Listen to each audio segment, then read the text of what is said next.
Good afternoon, all. CamelbackTrading.org coming to this Thursday afternoon, September 26th. We are looking at window traders market profile of the ES and the NQ. First, I want to say, if you didn't watch this morning's video, I know it was a little long. I recommend you watch it. I think at some point you should watch it. Okay, I think it would help a lot of traders. That's number one. Second, interesting day today. Now, in the bigger picture, I think the bulls are okay, right? They accomplished a couple of things. ES broke out of balance on the daily. It's still up. We're up on all three time frames in ES. NQ took back that large gap from July, even though they took back today's large gap. But they still accomplished something by doing that. They do go out with a trend day down, but it's nothing large. They're still up on the weekly and daily. Righty actually came back into balance. They took out yesterday's high. And they go out with an 11 wide point of control. And Q goes out with just today's high and low and a trend day down, 7 wide POC. ES goes out with just the day's high and low. We're only 8 wide. I don't carry that forward. And we had an afternoon rally high in J that was taken back in the last few seconds of the trading day. Now, there's no doubt today's performance by the bulls intraday was very disappointing, especially early on. We now have an all-time high in both SPY and ES in the overnight. NQ has a monthly high in the overnight. Okay? The SPY, ES, and SPX hit all-time highs. Again, the Dow did not.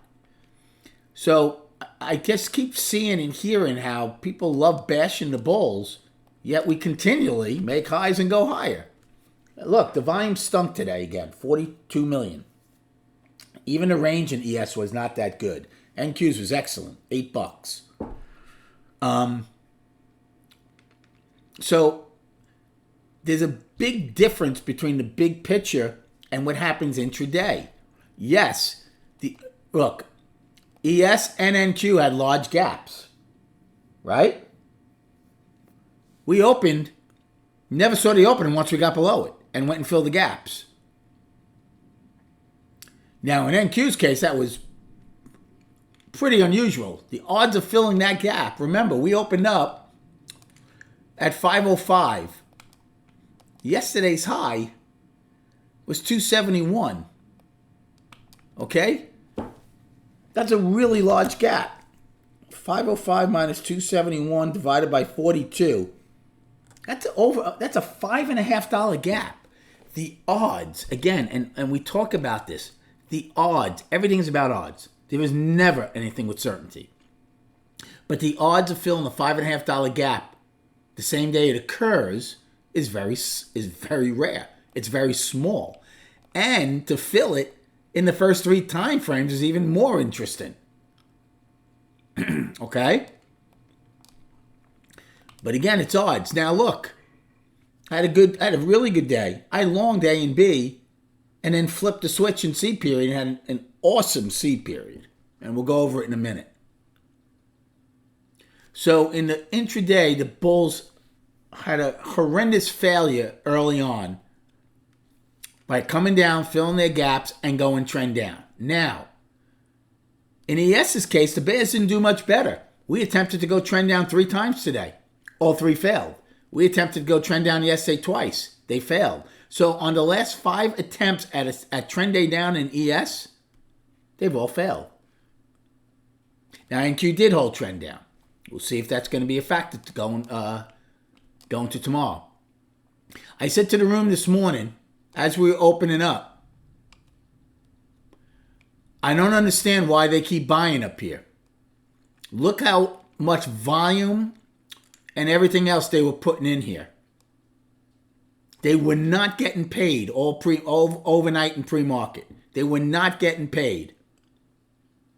You would think prior to the opening, some of them would say, well, let me get out. Doesn't seem to be the case, because guess when they got out? When the market started going down in A, B, and C. So again, it's great to have uneducated traders to trade against. I can tell you that. So early on today, on the large gap in NQ, I said there's a wide overnight POC from July 12th in NQ. Forgot exactly what price it was. I said I will long that if we come down to it. We did, and I had a really nice trade off of it. That's the only trade I took today. Okay? Because the market wasn't pushing up, it was pushing lower. Now, why wasn't I shorting? Because when you have value, gap, and indices in favor of the bulls, I find it pretty hard to jump on the short side. That doesn't mean I'm just going to buy it blindly, though. And I didn't. I took one long in A at a visual area, and it paid nicely. In B period, I took the long before we took out A's low against the overnight. Oh, I'm sorry. No, I did take it when we took out A's low. I apologize. I didn't think well, now I said this to the room, and obviously it turned out to be wrong. But I said, I don't think we're going to go trend down right away with this kind of gap. I took a long against the overnight halfback. It paid. So there were a couple longs that got paid. I said, I don't want to be long above A's low, but I don't mind being long below it, at least during B period, because I don't think they're going to go trend. And I did okay on some longs. But we did. I also said, as we get later in the time frame, like around 10:25, if it's pushing below A's low, that long game is over, because now the odds of starting C period with trend get better. And that's what happened. And I didn't get caught.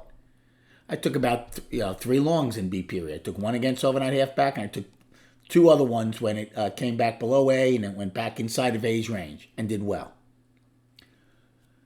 You can tell the tempo and everything else was changing. So now I'm changing.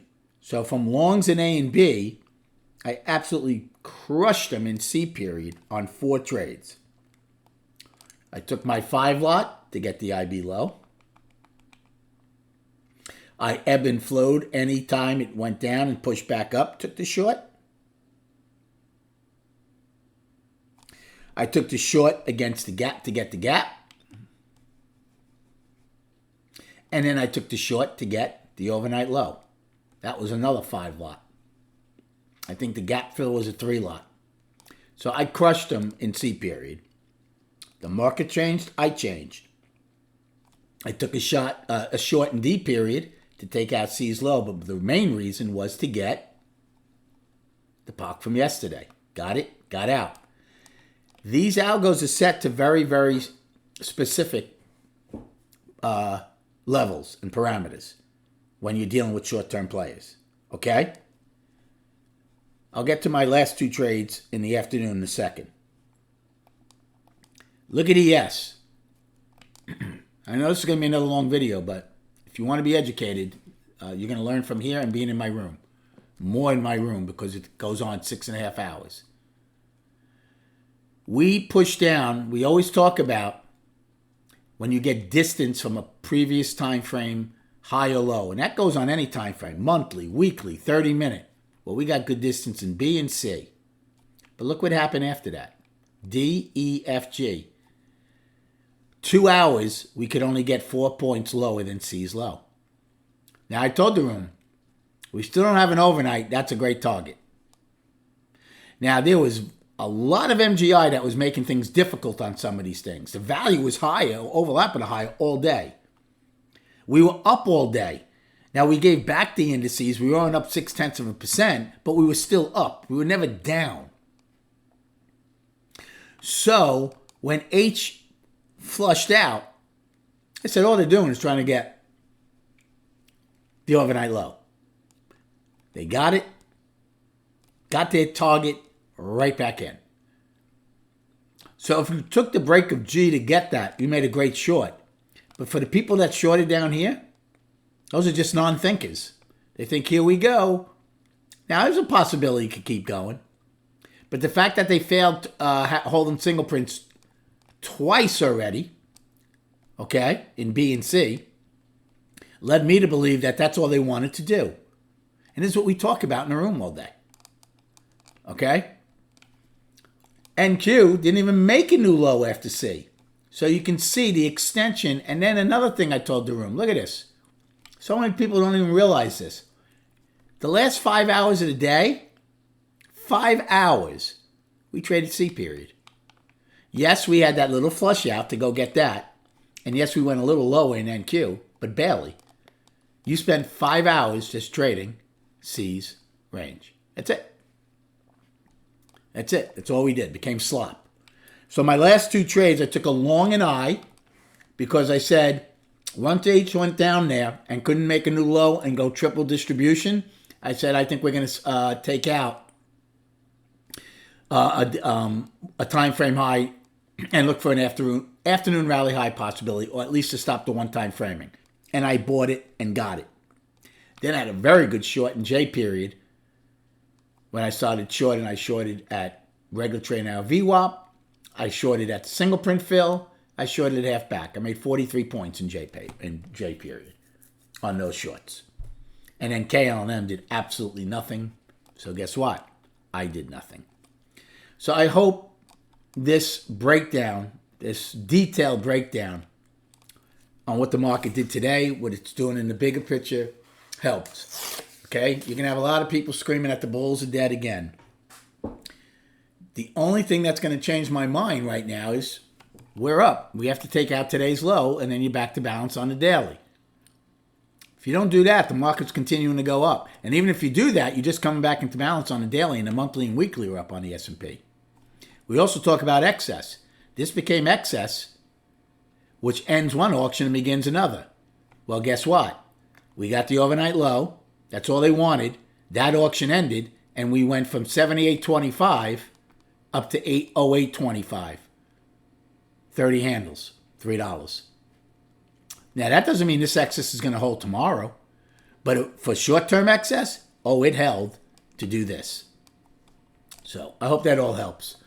So the overnight all-time high is 58.30. The all-time high is 26.50 regular trading hours. And then today's low is 78.25.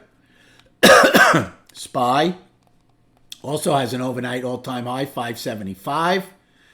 574.71 is regular trading hours. And today's low is 569.90. And then, chart-wise, I didn't realize this is so long, but again, I hope it helps. We broke out of a 5-day balance for me to the upside. So all three time frames are up. Tomorrow night, we'll recap all three of our indices charts, right? The S&P, the NQ, and the Russell. Again, I would suggest come checking us out at camelbacktrading.org. Either 40 a month, or 90 for the quarter, or 275 for the annual. You're not going to get much cheaper prices than that, where you get a live webinar each and every day for 6.5 hours with the market profile being live streamed. Thanks for liking and subscribing to this channel.